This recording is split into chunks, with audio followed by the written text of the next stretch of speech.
Hello dear students and parents. मी doctor Sagar Jadhav आज तुम्हाला एक्सप्लेन करणार आहे एमसीसीचे रूल्स. फ्री एक्झिट कधी घ्यायचं, फ्लोट कधी करायचं, फ्रीज कधी करायचं आणि सर्वात महत्वाची गोष्ट की नेक्स्ट प्रत्येक राऊंडचे नियम वेगवेगळे असतात. मी आज तुम्हाला प्रत्येक राऊंडचे नियम सांगणार आहे की एमसीसी मध्ये एक्झॅक्टली राऊंड वाईज कशा पद्धतीने नियम असतात. कधी फ्री एक्झिट घेता येतं, कधी अपग्रेड करता येतं आणि कधी अपग्रेड पण आणि फ्री एक्झिट पण नाही करता येत, कोणता राऊंड तसा असतो. याबद्दल प्रॉपर हे एमसीसीचा प्रॉपर फ्लो चार्ट आहे. त्या फ्लो चार्ट नुसार मी तुम्हाला एक्सप्लेन करणार आहे. सर्वात महत्वाची गोष्ट, flow chart of retained and upgrade candidates. म्हणजे कशा पद्धतीने रिटेन करायचं किंवा कशा पद्धतीने अपग्रेड करायचं याबद्दल मी तुम्हाला सांगणार आहे. एमसीसी मध्ये deemed university, all India quota ह्या दोघांचेही रजिस्ट्रेशन होता. त्यामध्ये भरपूर भरपूर साऱ्या विद्यार्थ्यांना अलॉटमेंटही होते. एमबीबीएस असेल, बीडीएस असेल, ह्या 2 कोर्सेससाठी एमसीसी काउन्सिलिंग करत असते. याद्वारे विद्यार्थ्यांना ऑल ओव्हर इंडियामधले जेही गव्हर्नमेंट कॉलेजेस आहेत, 440च्या आसपास गव्हर्नमेंट कॉलेजेस आहेत, म्हणजे डीम कॉलेजेस जे आहे एमबीबीएस बीडीएस साठी ऑलमोस्ट 60+ डीम कॉलेजेस आहेत. तर त्या डीम कॉलेजेसमध्ये ऍडमिशन भेटतं. मग एक्झॅक्टली विद्यार्थ्यांना प्रत्येक राऊंडमध्ये वेगवेगळे नियम आहे. खूप सारे विद्यार्थी प्रत्येक टाइमाला कॉल करून काउन्सिलर्सला क्वेश्चन विचारतात की सर असं करायचं, काय करायचं. त्याबद्दलचं प्रॉपर उत्तर मी या व्हिडिओमध्ये देतोय. विद्यार्थी मित्रांनो, माझं पर्सनल सजेशन आहे. जी इन्फॉर्मेशन मी देऊ शकतो ते माझे काउन्सिलर्स नाही देऊ शकत. तेवढी परफेक्ट 100% नाही देऊ शकत. बिकॉज ऑफ त्यांचा एक्सपिरियन्स आणि माझ्या एक्सपिरियन्समध्ये भरपूर फरक आहे. सो त्यामुळे माझे YouTubeचे व्हिडिओ कंपल्सरी बघत चला. काही त्यांच्याकडून स्किप होत असेल तर ते मी कव्हर करतो आहे. हे सर्वांनी लक्षात घ्या. सर्वात महत्वाची गोष्ट, फ्लो चार्ट. हा फ्लो चार्ट आहे. हा पूर्ण टिल 3rd राऊंड पर्यंत जातो. तो कशा पद्धतीने जातो ते बघून घ्या. First round seat allotment, provisional result आला, त्याच्यानंतर फायनल रिझल्ट येईल. ओके, प्रोव्हिजनल रिझल्ट आल्यानंतर फायनल रिझल्ट येईल.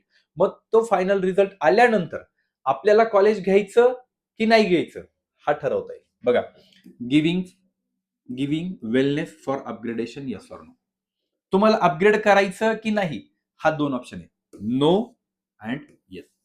जर विलिंगनेस नो जर केलं तर फ्रीज होते सीट. काय म्हणतात त्याला? फ्रीज होते seat. Physically report to the allotted college institute. इथे तुमचं ऍडमिशन फायनल झालं, पुढे जायची गरज नाही. हे क्लिअर झालं. विलिंगनेस साठी जर येस द्यायचं असेल, म्हणजे तुम्हाला जर अपग्रेड करायचं असेल, फॉर एक्झाम्पल काय करायचंय, अपग्रेड करायचं असेल फॉर एक्झाम्पल, तर तिथे येस म्हणायचं. पहिल्या राऊंडचं पण कॉलेज आवडतंय पण त्याच्यापेक्षा अजून बेटर भेटायला हवं आम्हाला, किंवा आमचे मार्क्स या कॉलेजसाठी नाहीये, यापेक्षा बेटर कॉलेज भेटायला हवं जर वाटत असेल आणि जर रिस्क घ्यायची असेल तर तुम्ही विलिंगनेस साठी, अपग्रेडेशन साठी जायचं.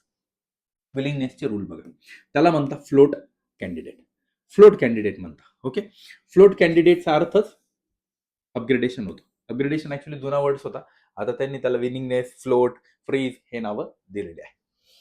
ऑनलाईन डॉक्युमेंट व्हेरिफिकेशन करायचंय बाय अलॉटेड इन्स्टिट्यूट. ते कसं करायचं, माझा कालचाच व्हिडिओ आहे एमसीसीचा, की एमसीसीच्या रूल्स मध्ये काय नवीन चेंजेस आलेले. येस करायचं जर असेल, पहिली कशी प्रोसेस होती की आपल्याला ऑफिशियली जे कॉलेज अलॉट झाले त्या कॉलेजला जाणे, डीडी देणे, डॉक्युमेंट देणे, या सर्व प्रोसेस करायच्या होत्या.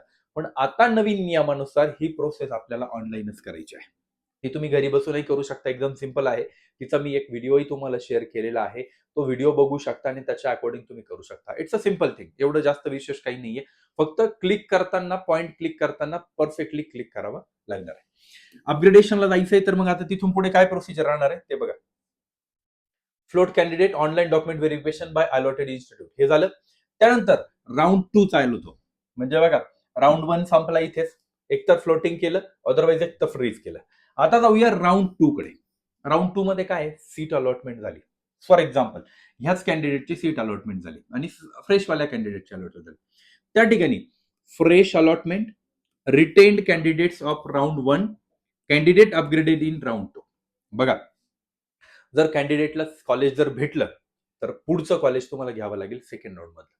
आणि कॅन्डिडेटला कॉलेज जर सेकंड राऊंड मध्ये भेटलंच नाही तर रिटेन्ड कीप, म्हणजे जे फर्स्ट राऊंड मध्ये जे कॉलेज तुम्हाला भेटलेले ते तुम्ही कीप करू शकता सेकंड राऊंड मध्ये आणि तुम्ही त्या ठिकाणी ऍडमिशन घेऊ शकता. This is the first and second round. मग सेकंड राऊंड मध्ये फ्री एक्झिट घेता येतो का? नाही. सेकंड राऊंड मध्ये फ्री एक्झिट नावाची गोष्ट नाहीये. या ठिकाणी फ्री एक्झिट आहे, बघून घ्या. या ठिकाणी फ्री एक्झिट आहे. या ठिकाणी तुम्हाला इथं क्लिअरली मेन्शन पण केलेलं आहे. सॉरी, तुम्हाला कोणता, ओके, अपग्रेडेशनचा फ्लो चार्ट दाखवतोय मी. हे बघा,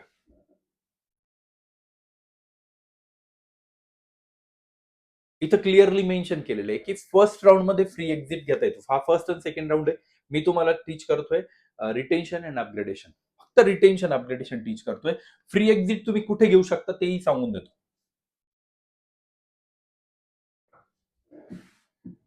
फर्स्ट राऊंडचं क्लिअर झालं. हा एक झालं, फायनल झालं कॉलेज. दुसरं झालं अपग्रेडेशनला गेलं. तिसरा पॉइंट असतो free exit and going to directly next round. नाही, मला जे कॉलेज लागलंय फॉर एक्झाम्पल, मला जे अलॉटमेंट झाली ती मला आवडतच नाहीये, मला तिला घ्यायचंच नाहीये. तुम्ही फर्स्ट राऊंड मध्ये फ्री एक्झिट घेऊन तुम्ही सेकंड राऊंड मध्ये चॉईस फिलिंग करू शकता. समजलं? म्हणजे 3 ऑप्शन आहे तुमच्याकडे, लक्षात घ्या. अलॉटमेंट झाल्यानंतर पहिलं तर तुम्ही डायरेक्ट कॅन्डिडेट, तुम्हाला कॉलेज आवडलं, फ्रीज करून टाकलं, कॉलेज फायनल. सेकंड, अपग्रेडेशन करणं म्हणजे फ्लोट करणे. जर तुम्ही ऑनलाईन डॉक्युमेंट व्हेरिफिकेशन करायचं, विलिंगनेसची प्रोसेस करायची, फ्लोट करायचं. थर्ड असतं फ्री एक्झिट. पण ही फ्री एक्झिट फक्त फर्स्ट राऊंडलाच असतं, हे सर्वांनी समजून घ्या. फ्री एक्झिट जर केलं तर फ्री एक्झिट मध्ये एक्झॅक्टली काय करायचंय, चॉईस. फ्री एक्झिट मध्ये काय करायचंय, काहीच करायचं नाही. फ्री एक्झिटला free exit directly automatically free exit होतं. सेकंड राऊंड मध्ये ऑटोमॅटिकली चॉईस फिलिंग करायची असते. फ्री एक्झिट बद्दलची जे पॉइंट आहे ते कुठे दिलेले ते पण सांगून देतो. हे बघा, राऊंड 1 फ्री एक्झिट आहे, राऊंड 2 विथ फॉरबिडन. तुम्ही राऊंड 1 मध्येही फ्री एक्झिट घेऊ शकता, पण ती फ्री आहे, म्हणजे तिच्यामध्ये ते आपले 2 लाख रुपये भरलेले ते जातील का? नाही. पण राऊंड 2 मध्ये जर जायचं असेल तर त्या ठिकाणी जर तुम्हाला फ्री एक्झिट घ्यायचं असेल तर जे आपण 2 लाख रुपये भरलेले ते जप्त केले जातील बाय एमसीसी. हे सर्वांनी लक्षात घ्या. सो जेव्हाही तुम्ही चॉईस फिलिंग प्रॉपर पद्धतीने सेकंड राऊंडचे कराल त्या टायमाला तुम्हाला हे नियम प्रॉपर माहीत असायला हवे. आता पहिला राऊंड क्लिअर झाला, 3 ऑप्शन आहे. दुसऱ्या राऊंड मध्ये काय ऑप्शन आहे बघून घेऊया. हा दुसरा राऊंड रिझल्ट आला. एक तर हा ऑप्शन आहे की जर तुम्ही अपग्रेडेशन केलेलं असेल तर तुम्हाला यापैकी एक कॉलेज घ्यावा लागेल. सेकंड ऑप्शन, तुम्ही पेड एक्झिट घेऊ शकता, म्हणजे तुमचे 2 लाख रुपये तुमचे या ठिकाणी कट केले जातील, एमसीसी फॉरबिटन करून घेईल आणि तुम्ही इथून एक्झिट घेऊ शकता. तोही ऑप्शन त्या ठिकाणी आहे. आणि सर्वात महत्वाची गोष्ट, सेकंड राऊंडला फ्रेश अलॉटमेंट झालेली आहे फॉर एक्झाम्पल, तर त्या विद्यार्थ्यांसाठी परत एकदा अपग्रेडेशनची प्रोसेस आहे. बघा, गिव्हिंग फॉर विलिंगनेस म्हणजे तुम्हाला सेकंड राऊंड मध्येही अपग्रेडेशन करता येणार आहे, असं काहीच नाही. बघा, गिव्हिंग फॉर विलिंगनेस म्हणजे तुम्ही परत सेकंड राऊंड मध्ये जे अलॉट झाले त्यालाही परत अपग्रेडेशनला ऑप्शन देऊ शकता. म्हणजे अपग्रेडेशनचे ऑप्शन आहे, पण कुठपर्यंत आणि त्याचे नियम काय म्हणतात हे सर्वांनी समजून घेतलं पाहिजे. बघा, फर्स्ट राऊंडला पण अपग्रेडेशन होतं, सेकंडला पण अपग्रेडेशन आहे, थर्डला अपग्रेडेशन आहे का नाही ते आता मी तुम्हाला पुढे जाऊन सांगणार आहे. सेकंड राऊंड झाला, सेकंड राऊंड मध्ये फ्रेश रजिस्ट्रेशन केलेले किंवा फ्री एक्झिट घेतलेल्याने पण चॉईस फिलिंग केली तेही अपग्रेडेशनला जाऊ शकतात. त्यामध्ये यस अँड नो. यस केलं तर काय करावं लागेल, willingness for upgradation in round 3 online. तुम्हाला राऊंड 3 मध्ये सेकंड राऊंडचं हे झालं, यस केलं, राऊंड 3 मध्ये तुम्ही ऑटोमॅटिकली अपग्रेडेशनच्या सीटमध्ये जाणार. बरोबर. नो जर केलं, कॉलेज फायनल झालं, डायरेक्ट कॉलेजला ऍडमिशन घ्यायचं, दॅट्स इट. आणि जो सर्वात महत्वाची गोष्ट आहे याच्यामध्ये की सेकंड राऊंड मध्ये युजली जास्तीत जास्त महत्वाची गोष्ट समजून घ्या, कधी कधी काही कॉलेजेसचे कट ऑफ लास्ट राऊंडला वाढतात, पण काही कॉलेजेसचे कमी पण होतात. सो माझं पर्सनली सजेशन आहे, आतापर्यंत जी प्रोसिजर चालू होती ती थोडीशी इझी होती. आता ती ऑनलाईनचं त्यांनी परत एक नवीन मध्ये टाकल्यामुळे थोडीशी गडबड होऊ शकते. सो विद्यार्थी आणि parents, be careful about this matter. Online पण तेवढंच ऍक्टिव्ह राहणं गरजेचं आहे जेवढं ऑफलाईन गरजेचं आहे. असं समजू नका की कॉलेज अलॉट झालं डायरेक्ट कॉलेजला जाणार आणि पूर्ण प्रोसिजर करणार नाही. त्यासाठी खूप सारे डॉक्युमेंट्स लागत आहे. आता 5-6 प्रकारचे डॉक्युमेंट्स अपलोड करायचे आहे, ते नोडल ऑफिसर कडून व्हेरीफाईड करायचे आहे आणि त्याच्यानंतर आपल्याला कॉलेजमध्ये जायचं आहे फॉर इन्स्टिट्यूट व्हिजिटसाठी. हे सर्वांनी लक्षात घ्या. सेकंड राऊंड सगळ्यांना क्लिअर झाला. आता येऊया थर्ड राऊंडकडे. बघा, सेकंड राऊंडचा इथं विषय झाला येस ऑर नो. सेकंड राऊंडचा रिझल्ट लागला. रिझल्ट लागल्यानंतर 2 ऑप्शन आहे, येस ऑर नो. नो जर झालं तर तुम्ही अपग्रेडेड रिपोर्टेड इन्स्टिट्यूट, बघा, join in the second round upgraded seat by physical reporting at institute. म्हणजे तुम्हाला सेकंड राऊंड मध्ये जर कॉलेज जर लागलं तर सेकंड राऊंडच्या कॉलेजमध्ये तुम्हाला जाऊन व्हिजिट करायचं आहे त्या ठिकाणी. हे सर्वांनी लक्षात घ्या. विलिंगनेस फॉर अपग्रेड, जर तुम्ही म्हटलं की नाही मला अजून कॉलेज आवडत नाहीये तर मला सेकंड थर्ड राऊंडला जायचं, विलिंगनेस फॉर अपग्रेड येस म्हणायचं. डॉक्युमेंट्स ऑलरेडी तुमच्या हे परत करावे लागतील, व्हेरीफाईड करावं लागतील डॉक्युमेंट. हे सर्वांनी लक्षात घ्या. ऑनलाईन प्रोसिजर आहे ही, एमसीसीच्या पोर्टलवरतीच ही प्रोसिजर त्या ठिकाणी चालणार आहे. राऊंड 3 चे अलॉटमेंट बघा कशा पद्धतीने होणार. राऊंड 3 मध्ये गेलो. राऊंड 3 मध्ये 2च ऑप्शन आहे, तिथे काही ऑप्शन नाही. लक्षात घ्या, राऊंड 3 मध्ये 2च ऑप्शन आहे, fresh allotment upgraded candidates report to the allotted institute. Fresh पण अलॉटमेंट असू द्या, अपग्रेडेड पण असू द्या, तुम्हाला त्या ठिकाणी जावंच लागेल. Not upgraded earlier seat in the round और टू. जर तुम्ही जर अपग्रेडेड नसाल for example first and second round मध्ये, तर तुम्हाला त्या ठिकाणी सीट भेटणार नाही. तुम्हाला डायरेक्ट थर्ड राऊंड मध्ये कुठलीही सीट भेटणार नाही. Join the round 3 allotted seat by the physical reporting at the institute. म्हणजे फर्स्ट सेकंड राऊंड मध्ये जर तुम्ही कॉलेज घेतलेलं होतं आणि तुम्ही अपग्रेड केलेलं आहे, तर तुम्हाला गरज आहे का तुम्हाला काही करायची? काहीच करायची गरज नाही. डायरेक्ट थर्ड राऊंड मध्ये जे कॉलेज भेटतंय ते डायरेक्टली तुम्ही त्या ठिकाणी घेऊ शकता. तिन्ही राऊंडचे नियम ऑलमोस्ट सेम आहे. जास्त काही चेंजेस नाही. फक्त एक लक्षात घ्या, फर्स्ट राऊंडला 3 ऑप्शन आहे. अपग्रेडेशन, डायरेक्ट फ्रीज करून डायरेक्ट कॉलेज फायनल करणे आणि फ्री एक्झिट. हे 3 राऊंड आहे. फर्स्ट राऊंडला हे ऑप्शन झाले. सेकंड राऊंडला काय ऑप्शन आहे ते समजून घ्या. सेकंड राऊंडला अपग्रेड करणे, न्यू फ्रेश रजिस्ट्रेशन करणे, अदरवाईज तुम्ही काय करणे, फ्री एक्झिट घेणे. पण फ्री एक्झिट पेड असेल. 2 लाख रुपये तुमचे जप्त केले जातील. मग तुम्ही त्या ठिकाणी पेड एक्झिट म्हणू शकता. ओके, सेकंड राऊंडचे नियम. थर्ड राऊंडचे नियम.